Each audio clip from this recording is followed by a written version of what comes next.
সামনেই 2024-এর লোকসভা ভোট, তার মধ্যেই কিন্তু পাখির চোখ করে নেমে গেছে ইতিমধ্যেই রাজ্য রাজনীতি। আর তার আগেই 2024-এর লোকসভা ভোটের আগেই সিএএ জারি হলো, আর এই নিয়ে একের পর এক দ্বন্দ্ব। মমতা ব্যানার্জি বলছে প্রতারণা হচ্ছে। এই নিয়ে আমার সঙ্গে রয়েছে আইনজীবী ফিরদৌস, আমি তার থেকে জানবো সিএএ জারি হলো, কি বলবো? দেখুন, এটি একটি সংবিধান বহির্ভূত আইন বলে আমি মনে করি। তার কারণ এই যে সিটিজেনশিপ অ্যামেন্ডমেন্ট অ্যাক্টটি আনা হয়েছে, সেটা কেন সংবিধান বহির্ভূত? কতগুলো ইয়ার্ডস্টিক আছে আমাদের। জানেন, আমাদের সংবিধান হচ্ছে একটি ধর্মনিরপেক্ষ রাষ্ট্রের কথা বলে। যেখানে ধর্মনিরপেক্ষ রাষ্ট্রের কথা বলা আছে আমাদের সংবিধানে, সেখানে ধর্মের ভিত্তিতে এবং ধর্ম পরিচয়ের উপর ভিত্তি করে নাগরিকত্ব প্রদান করা হচ্ছে। এটা কোনোভাবেই আমাদের যে কনস্টিটিউশনাল ফ্রেমওয়ার্ক তার মধ্যে অবস্থান করতে পারে না।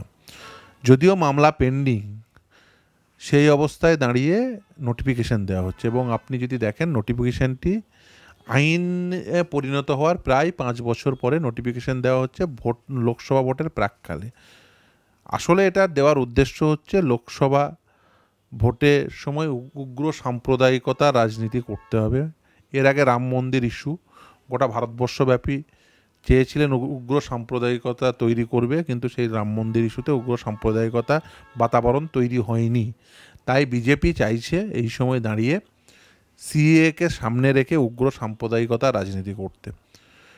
আপনি যদি আমাদের সংবিধানের যে ফ্রেমওয়ার্ক যদি দেখেন, তাহলে দেখবেন যে কথা আমি বলছিলাম, যে ধর্মীয় পরিচয়ের উপর ভিত্তি করে নাগরিকত্ব প্রদান করা, এটা ধর্মনিরপেক্ষ রাষ্ট্রের ক্ষেত্রে কখনোই কাম্য নয়। এবং ধর্মনিরপেক্ষতার অর্থ কী? ধর্মনিরপেক্ষতার অর্থ হলো রাষ্ট্র পরিচালনার ক্ষেত্রে বা রাষ্ট্রীয় আইন তৈরির ক্ষেত্রে ধর্ম কখনোই নির্ণায়ক ভূমিকা পালন করতে পারে না। এটাই ধর্মনিরপেক্ষতার কনসেপ্ট। এই যে সিএএ, সেখানে একেবারে ধর্মীয় পরিচয়ের উপর ভিত্তি করে নাগরিকত্ব প্রদান, আমাদের কনস্টিটিউশনের যে বেসিক স্ট্রাকচার, সেই বেসিক স্ট্রাকচারকে একেবারে অ্যাটাক করছে। এবং কোনোভাবেই এই যে বেসিক স্ট্রাকচার, সেটাকে সংবিধানের বেসিক স্ট্রাকচারকে ক্ষুণ্ণ করা যাবে না। এর অনেক সুপ্রিম কোর্ট এই রিগার্ডে অনেক জাজমেন্ট দিয়েছে। আমি দৃঢ়ভাবে বিশ্বাস করি যে সিটিজেনশিপ অ্যামেন্ডমেন্ট অ্যাক্ট সেটি আনকনস্টিটিউশনাল ডিক্লেয়ার্ড হবেই। কিন্তু সেটা ডিক্লেয়ার হলে ক্ষতি কী হবে এটা একটু বুঝে নেওয়া উচিত। ধরুন সাপোজ একজন নাগরিক, তার ভোটার কার্ড আছে, তিনি বাংলাদেশ থেকে ধরুন এসছে 1980 সালে, 1980 সালে বা 1970 সালে এসে তার ধরুন ভোটার কার্ড তৈরি হয়েছে, আধার কার্ড তৈরি হয়েছে। এই অবস্থায় দাঁড়িয়ে সে ধরুন সাপোজ এই যে পোর্টাল খুলবে, সেই পোর্টালে ধরুন অ্যাপ্লাই করলো। অ্যাপ্লাই করা মানে কি? সে কোনো দেশ থেকে ধর্মীয় উৎপীড়নের কারণে এই দেশে এসছে, সেটা সে স্বীকার করে নিচ্ছে। এবার সে ধরুন এই যে যেহেতু মামলা পেন্ডিং, ধরুন সাপোজ মামলাটিতে এটি হলো, যেমন ইলেকশন বন্ডের ক্ষেত্রে হয়েছে, যে মামলাটিতে এর রায় এলো যে না, এই যে সিটিজেনশিপ অ্যামেন্ডমেন্ট অ্যাক্ট সেটা সংবিধান বহির্ভূত। তাহলে কি হবে? যে মানুষটির ভোটার কার্ড ছিল, যে মানুষটির আধার কার্ড ছিল, সত্যি সত্যি বাংলাদেশ থেকে এসছেন, এবং এমন মানুষের সংখ্যা তো পশ্চিমবঙ্গে কম নয়, অনেক অনেক বাঙাল আছে এখানে, যারা বাংলাদেশ থেকে মানে ধর্মীয় কারণেই এসছেন, এসে এদেশে ভোটার কার্ড হয়েছে, আধার কার্ড হয়েছে, তারপরে ধরুন তিনি নাগরিকত্ব, তিনি মনে করছেন যে ধরুন আধার কার্ড হয়েছে, কিন্তু তিনি মনে করছেন যে আমি নাগরিকত্ব, এই দেশের নাগরিকত্ব, স্থায়ী নাগরিকত্বের জন্য আমি একটি অ্যাপ্লিকেশন করলেন। এবারে যখনই ধরুন ওই সংবিধান বহির্ভূত ডিক্লেয়ার হয়ে গেল এই সিএটা, তার মানে তিনি আর এই তার সুবিধাটি পাবেন না, কারণ অলরেডি তার পোর্টালে নাম উঠে গেছে। এবার তিনি যাবেন কোথায়? মানে তিনি নিজেকে, আমি যে এদেশের নাগরিক নন তাকে দিয়ে ডিক্লেয়ার করিয়ে নিল। এ সাংঘাতিক অপরাধ। মানে এর আসলে এইটা করার মাধ্যম দিয়ে, মানে ডিক্লারেশন নিয়ে একটা মানুষকে, যার নাগরিকত্ব আছে, যার ধরুন মানে ভোটার কার্ড আধার কার্ড আছে, তাকে বিপদের মধ্যে ফেলা। যারা বাংলাদেশ থেকে মূলত মানে ধর্মীয় কারণে, বিভিন্ন কারণে যারা এই দেশে এসছেন, আসলে তাদেরকে একেবারে বিপদের মুখে সম্মুখীন করে দেওয়া, বিপদের মুখে ঠেলে দেওয়া। এই যে মতুয়া সম্প্রদায়ের মানুষদেরকে, যারা বাংলাদেশ থেকে ধরুন এসছেন, তারা ধরুন কালকে যখন অ্যাপ্লাই করবে, তাদের মধ্যে অনেকেই হয়তো এদেশে এসে জমি কিনেছেন, তারপরে ধরুন ব্যাংকে টাকা জমা দিয়ে। আমি প্রশ্নটা রাখছি, অ্যাপ্লাইয়ের ক্ষেত্রেই নাকি ফর্মে একটি জায়গায় দেওয়া রয়েছে যে অ্যাপ্লাই করছে তার আরও জন্ম সার্টিফিকেট লাগছে, সেখানে মমতা ব্যানার্জি বলছে মমতা ব্যানার্জির নিজের মা বাবার জন্ম তারিখ নিজেই জানে না, কবে জন্মদিন পালন হয়। সেখানে দাঁড়িয়ে এরকম তো বহু মানুষ হয়েছে। একদমই একদমই, শুধু তাই নয়, আমি আপনাকে বিপদটা আমি বুঝিয়ে দিলাম, সেজন্য একেবারে উদাহরণ দিয়ে আমি বিপদটা বুঝিয়ে দিলাম যে আসলে এই যে বাংলাদেশ থেকে আসা মতুয়া সম্প্রদায়ের মানুষ, বাংলাদেশ থেকে আসা বিভিন্ন বিভিন্ন এলাকায় বসবাস করি, পশ্চিমবঙ্গ সহ আসামে বিভিন্ন জায়গায় বসবাসকারী এই সমস্ত মানুষদেরকে বিপদের সম্মুখীন করে দেওয়া হচ্ছে এই অ্যামেন্ডমেন্টটি নিয়ে এসে এবং তার নোটিফিকেশন নিয়ে এসে। আসলে এর মাধ্যম দিয়ে যেটা চাইছে বিজেপি সেটা হচ্ছে একটা অস্থির পরিস্থিতি তৈরি করো, যাতে মানুষ না প্রশ্ন করতে পারে যে তুমি তো বলেছিলে প্রতি বছর 2 কোটি কাজ হবে, কর্মসংস্থানের প্রশ্নে তোমার আজকের অবস্থান কি? তুমি তো বলেছিলে প্রতিজনের অ্যাকাউন্টে 15 লাখ টাকা ঢুকবে, সেই 15 লাখ টাকা কেন এখনো পর্যন্ত এলো না? এই প্রশ্নগুলো যাতে মানুষ না করেন, সেই জন্য মানুষকে উগ্র সাম্প্রদায়িকতার রাজনীতির মধ্যে ঢুকিয়ে দাও, মানুষজনকে এবং অস্থির পরিস্থিতির মধ্যে ঢুকিয়ে দাও, যাতে সে প্রশ্ন না করতে পারে তার দৈনন্দিন রুটি রুজি নিয়ে, তার দৈনন্দিন অবস্থান নিয়ে, সে প্রশ্ন না করতে পারে কর্মসংস্থান নিয়ে, প্রশ্ন না করতে পারে স্বাস্থ্য ব্যবস্থা নিয়ে, প্রশ্ন না করতে পারে শিক্ষা ব্যবস্থা নিয়ে। ফলে মানুষকে একটা অস্থির পরিস্থিতির মধ্যে ঢুকিয়ে দাও। এটা হচ্ছে বিজেপি সরকারের একেবারে দৃষ্টিভঙ্গি। এতদিন ধরে তো সিএ নিয়ে কথা হচ্ছে, সামনেই 2024-এর লোকসভা ভোট আর হাতে গোনা কিছুদিন বাকি, তার আগেই কেন কার্যকর করতে হলো? একেবারে রাজনৈতিক উদ্দেশ্যে।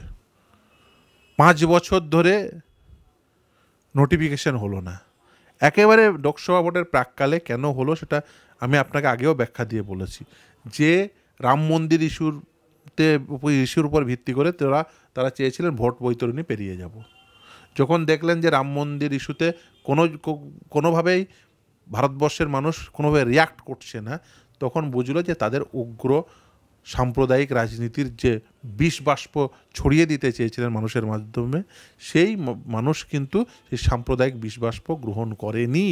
ফলে এই অবস্থায় দাঁড়িয়ে মোদী সরকার চাইছে যে মানুষজনকে অস্থির পরিস্থিতির মধ্যে ঠেলে দিতে হবে, মানুষজনের মধ্যে বিভাজন করতে হবে। আমাদের সংবিধান যেখানে ধর্মনিরপেক্ষতার কথা বলে, সেখানে ধর্মীয় পরিচয়ের উপর ভিত্তি করে নাগরিকত্ব প্রদান করা যায়? একটি বিশেষ ধর্ম সম্প্রদায়ের মানুষকে কি আরবিটারি এক্সক্লুড করা যায়?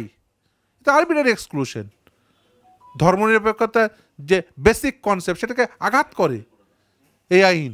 ফলে কোনোভাবেই এই আইন কোনোভাবেই আমি মনে করি না যে শুনানি সম্পূর্ণ হয়, কোনোভাবেই এই আইন সাংবিধানিকভাবে বৈধ হবে বলে আমি মনে করি না। যদি সঠিক আইনগত বিচার হয়, তাহলে এই আইন নির্দিষ্টভাবে সংবিধান বহির্ভূত বলেই ডিক্লেয়ার হবে বলে আমি দৃঢ়ভাবে বিশ্বাস করি। এতক্ষণ গেল সিএ নিয়ে বক্তব্য। আমরা দেখেছিলাম 10ই মার্চ ব্রিগেড প্যারেড গ্রাউন্ড থেকে প্রার্থী তালিকা ঘোষণা হয়েছিল তৃণমূলের, সেখানে দাঁড়িয়ে একাধিক চমকপ্রদ এসেছে এবং সেই প্রার্থী তালিকা নিয়ে অনেক প্রার্থীদের আবার মন ভার। আমি কথা বলছি এই মুহূর্তে দাঁড়িয়ে ব্যারাকপুরের অর্জুন সিং এর বিষয়। অর্জুন সিং আবার বলছে নাকি এমনই কান ঘোষা শোনা যাচ্ছে বিজেপিতে যোগদান করতে পারে। দেখুন, এই দুটো রাজনৈতিক দলের মধ্যে কে কখন বিজেপি আর কে কখন তৃণমূল আপনি বুঝতে পারবেন না। তার কারণ হচ্ছে, দেখুন, বিজেপির বিধায়ক তৃণমূল কংগ্রেসের লোকসভার প্রার্থী, একাধিক উদাহরণ আছে। আবার আপনি অপরদিকে দেখছেন তৃণমূলের নেতা নাম ঘোষণা হলো না বলে গোসা করে বিজেপি হয়ে যাবেন। আসলে এদের মধ্যে কে কখন বিজেপি কে কখন তৃণমূল আপনি বুঝতে পারেন। আসলে এরা যেটা করে সেটা হলো ক্ষমতার রাজনীতি, অর্থাৎ যেন তেন প্রকারেণ টিকিট পেতে হবে, এমপি এমএলএ হতে হবে, ক্ষমতায় থাকতে হবে। আসলে এটা মমতা বন্দ্যোপাধ্যায়েরও রাজনীতি, আসলে এটা মোদিরও রাজনীতি, নরেন্দ্র মোদিরও রাজনীতি। ব্যক্তি সর্বস্ব রাজনীতি যদি হতে থাকে, তাহলে এই আয়ারাম গয়ারামের রাজনীতি দেখতে পাবেন। ওই যে যার নাম করলেন ব্যারাকপুরে, সে কি বলছে? সে বলছে আমাকে টিকিট দেওয়া হবে বলে আনা হয়েছিল, আমি টিকিট পাচ্ছি না বলে চলে যাচ্ছি। আপনি ভাবতে পারেন যে আদর্শের রাজনীতি মানে আর কোথায় টিকে থাকবে? আমি সত্যি অবাক হয়ে যাই। এমনও দাবি করছে যে দল দেখে নয়, প্রার্থী দেখে নাকি ভোট দেয় ব্যারাকপুরের মানুষ। সেটাই তো ভাবছি, যে ব্যক্তি সর্বস্ব রাজনীতি হলে তার চরমতম পরিণতি হয় এটাই। দেখুন, যেখানে ব্যক্তি শেষ কথা বলে, কোনো একত্রভূত বা যৌথতা শেষ কথা বলে না। কারণ এরা যৌথতা, যে যৌথ সিদ্ধান্ত, কারণ যৌথতার প্র্যাকটিসই এরা করে না, আদর্শের প্র্যাকটিসই এরা করে না। এটা দুর্ভাগ্য। যেখানে আর এই ধরনের ব্যক্তি ঝোঁক আসতে থাকলে আসলে যেটা ক্ষতিগ্রস্ত হয় সেটা হচ্ছে গণতন্ত্র। কারণ গণতন্ত্রে যৌথতার কথা বলা হয়, গণতন্ত্রে মেজরিটি রুল করবে, কিন্তু তার মানে এই নয় যে মাইনরিটির ভয়েস শোনা হবে না। আর গণতন্ত্রে যৌথ সিদ্ধান্তকে আপনাকে স্বীকৃতি প্রদান করতে হয়, এটাই গণতন্ত্র। কিন্তু দুর্ভাগ্য হলো যে রাজনৈতিক দল দুটি আছে, বিজেপি এবং তৃণমূল, উভয় রাজনৈতিক দলই কোনো যৌথ সিদ্ধান্তের উপর ভিত্তি করে কোনো সিদ্ধান্ত গৃহীত হচ্ছে না বলে আজকে এই ধরনের ক্যান্ডিডেট পাচ্ছেন। বিজেপির বিধায়ক, তৃণমূলের লোকসভার প্রার্থী। তার কারণ আপনি মানে আমি সত্যি সত্যি দেখে অবাক হয়ে যাচ্ছি। লোকে বলছে মোদি সরকার। আচ্ছা, কেন কেন্দ্রীয় সরকার নয়, মোদি সরকার তৈরি করুন? এ সাংঘাতিক ঝোঁক, ব্যক্তি ঝোঁক, এ সাংঘাতিক মানে স্বৈরতন্ত্রের পদধ্বনি। কেন মোদি সরকার হতে যাবে? কেন্দ্রীয় সরকার, ভারত সরকার। এবং অভিষেক বন্দ্যোপাধ্যায় তো বলছে মোদি গ্যারেন্টি না দিদি গ্যারেন্টি। এটাই তো বলছি যে দুটো রাজনৈতিক শক্তি উভয়েই, দিদির সরকার, মোদির সরকার। এটা দুর্ভাগ্যজনক। পশ্চিমবঙ্গ সরকার এবং ভারত সরকার হবে। মানুষ নির্বাচিত করেছে, আপনাকে দায়িত্ব দিয়েছে। দুর্ভাগ্য হলে সেটাকে জমিদারি ভাবছে। যে রাজতন্ত্র আমরা শেষ করে খতম করে দিয়ে গণতন্ত্রে পৌঁছেছি, এরা সে আবার রিটার্ন ব্যাক করতে চাইছেন সেই রাজতন্ত্রে। ব্যক্তি মোদি, মমতা, ব্যক্তি, যেখানে যে রাজতন্ত্র খতম করে আমরা গণতন্ত্রে, যেখানে যৌথতার সিদ্ধান্তের উপর ভিত্তি করে সরকার তৈরি হবে, জনগণ ঠিক করবে তারা কিভাবে পরিচালিত হবে, সেখানে যৌথতার সিদ্ধান্তই চূড়ান্ত না। এরা সেই প্র্যাকটিসটাকে আবার উৎপাটিত করে দিয়ে স্বৈরাতান্ত্রিক ঝোঁকের ওপরে ভিত্তি করে একটু সরকার পরিচালনা করছেন। তার ফলে এই আয়রাম গয়ারামের রাজনীতি হচ্ছে। দেখছেন তৃণমূলের বিধায়ক, তৃণমূলের নেতা, বিজেপির টিকিট প্রার্থী, আবার বিজেপির বিধায়ক, তৃণমূলের লোকসভার প্রার্থী, হয়ে যাচ্ছে। এতক্ষণ ধরে তো বিধায়ক সাংসদের কথা আমরা শুনছি, এবারে বিচারপতি অর্থাৎ প্রাক্তন বিচারপতি গঙ্গোপাধ্যায় যখন বিজেপিতে যোগদান করলো এবং সেখানে দাঁড়িয়েছে, যেখান দিয়ে দাঁড়ানোর কথা হচ্ছে এখনো দাঁড়ায়নি, অভিজিৎ গঙ্গোপাধ্যায় তমলুক থেকে বিজেপির হয়ে দাঁড়াচ্ছে এবং সেখানেই দাঁড়াচ্ছে দেবাংশু ভট্টাচার্য। দেখুন, কে কোথায় জয়েন করবে সেটা তার সম্পূর্ণ ব্যক্তি সিদ্ধান্ত। দেখুন, ভারতবর্ষে কোনো বিচারপতি রাজনীতিতে জয়েন করার ক্ষেত্রে কোনো প্রতিবন্ধকতার আইন নেই, ফলে আমি সেটাকে বেআইনি বলতে পারি না। এখন সেটাকে অনৈতিক কিনা সেটা নিয়ে চর্চা হতে পারে। আমি কতগুলো উদাহরণ দিই, এবং আমি ব্যক্তিগতভাবে মনে করি এই নিয়ে একটি নির্দিষ্ট আইন থাকা উচিত। এবং আমি ব্যক্তিগতভাবে একথাও মনে করি যে কোনো বিচারপতির অন্ততপক্ষে একটি নির্দিষ্ট কুলিং অফ পিরিয়ড থাকা উচিত, যে তিনি বিচারপতি হিসাবে যেদিন যখন পদ থেকে সরে যাচ্ছেন, তিনি নিজে সরে যেতে পারেন রেজিগনেশনের মাধ্যমে বা রিটায়ার করতে পারেন, তারপরে অন্ততপক্ষে একটি 3 থেকে 5 বছরের একটা কুলিং অফ পিরিয়ড থাকা উচিত। বা এই সিদ্ধান্তও নেওয়া যেতে পারে যে বিচারপতিদের, বিশেষ করে সাংবিধানিক আদালতের বিচারপতিদের আবার এক্সিকিউটিভ পদে ফিরে যাওয়ার জন্য একদম প্রতিবন্ধকতা থাকা উচিত। কেন উচিত? তার নির্দিষ্ট কারণ আছে। আমাদের যে সেপারেশন অফ পাওয়ারের যে কনসেপ্ট, সেখানে দেখবেন এক্সিকিউটিভের সঙ্গে লেজিসলেটরের ওয়াটারশেড এরিয়া আছে। অর্থাৎ একজন ধরুন নির্বাচিত এমএলএ, তার দল যদি মানে ক্ষমতায় থাকে, তার দল যদি সবথেকে বেশি সংখ্যায় ধরুন বিধানসভায় প্রতিনিধিত্ব করেন, তাহলে তিনি কিন্তু মন্ত্রী হতে পারেন, যিনি এক্সিকিউটিভ। ফলে এক্সিকিউটিভের সঙ্গে লেজিসলেটরের একটা ওয়াটারশেড এরিয়া আছে। এক্সিকিউটিভ এবং লেজিসলেটরের মধ্যে ওয়াটারশেড এরিয়া থাকলে জুডিশিয়ারি কিন্তু সম্পূর্ণ সেপারেট এন্টিটি, স্বাধীন এবং স্বাতন্ত্রিক।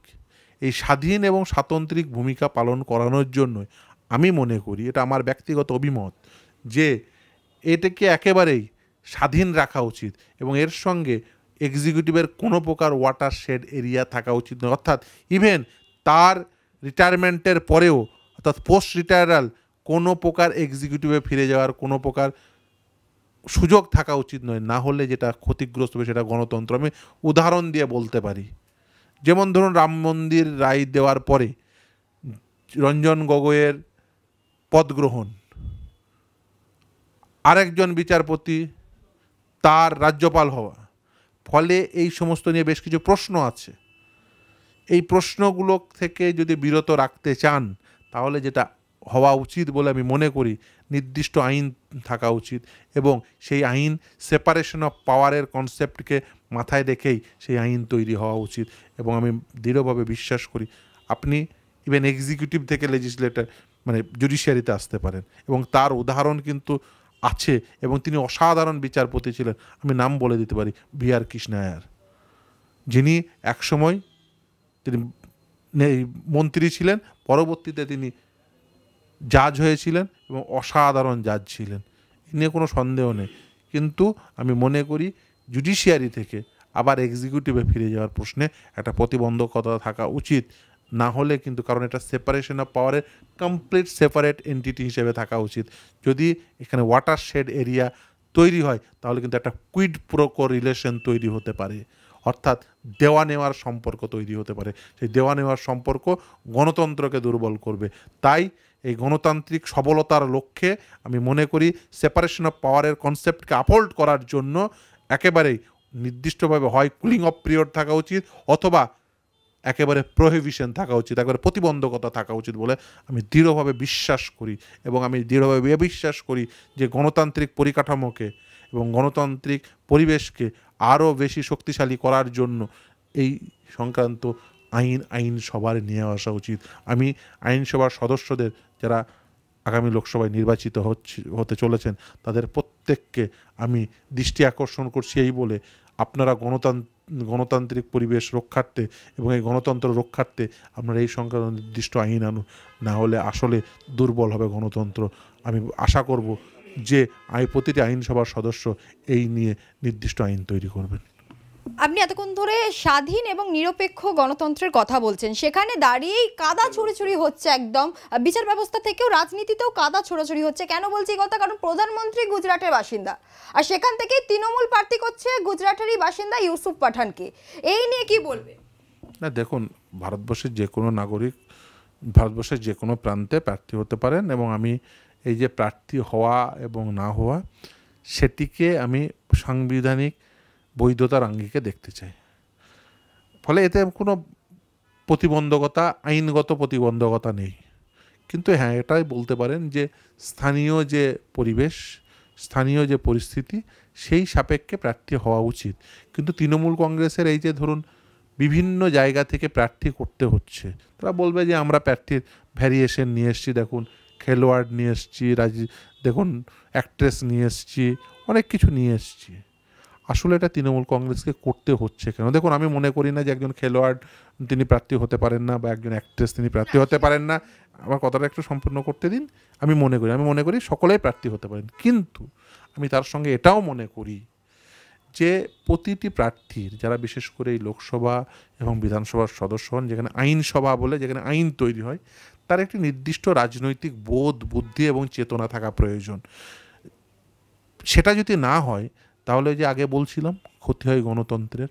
আইনসভায় যিনি সদস্য হন তার কাজ হচ্ছে আইনসভায় আইন তৈরি করা, আইনের অ্যামেন্ডমেন্ট আনা।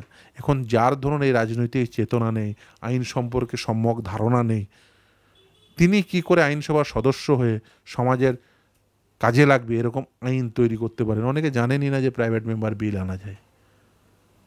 কারণ মানে কতজন আইনসভার সদস্যের একটি আইন ড্রাফট করার ক্ষমতা আছে? আমার এই নিয়ে যথেষ্ট সন্দেহ আছে। আইনের তারা কিছুই বোঝেন না, অথচ আইনসভার সদস্য হয়ে যান।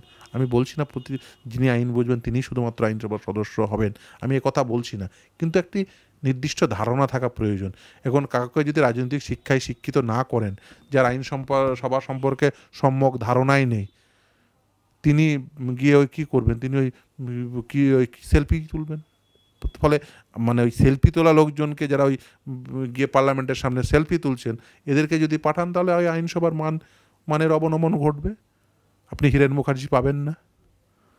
ফলে এই যে মানে রাজনৈতিক মানের অবনমন ঘটলে যা ঘটার তাই হবে। আগে পশ্চিমবঙ্গ মানে দারুণ দারুণ পার্লামেন্টারিয়ান পাঠাতো, আর আজকে পশ্চিমবঙ্গ যাদের পাঠায় তারা ওই নিয়ে গিয়ে পার্লামেন্টের সামনে সেলফি নিচ্ছে। এদের পাঠাতে হচ্ছে, আমাদের দুর্ভাগ্য। এক প্রকার আমরা যে কথা আপনি বলছেন সেই কথা অনুযায়ী নুসরাত জাহানের কথা যদি আমি টেনে আনি, 144কে 174 ধারা বলছে, আর সেখানে দাঁড়িয়ে আবারও লকেটের বিরুদ্ধে দাঁড়াচ্ছে রচনা ব্যানার্জি, যিনি এতদিন ধরে দিদি নম্বর 1-এর মঞ্চ কাঁপাতো। কি বলবেন তার এই দেখুন, আমি কখনোই ব্যক্তি নিয়ে আলোচনা করতে খুব একটা বেশি স্বাচ্ছন্দ্য বোধ করি না। আমি আলোচনা করতে পছন্দ করি একটি নির্দিষ্ট নীতি নিয়ে, আদর্শ নিয়ে, এবং একটা নির্দিষ্ট পার্সপেক্টিভ থেকে। দেখুন, কোনো ব্যক্তির তার কোনো সম্পর্কে সম্যক ধারণা থাকতে পারে বা না থাকতে পারে। আমি সেই ব্যক্তির অভ্যন্তরে বা সেই ব্যক্তির সম্পর্কে আমার সম্যক ধারণা না থাকলে বা তার পঠন পাঠন, তার রাজনৈতিক বোধ সম্পর্কে ধারণা না থাকলে বলা উচিত নয়।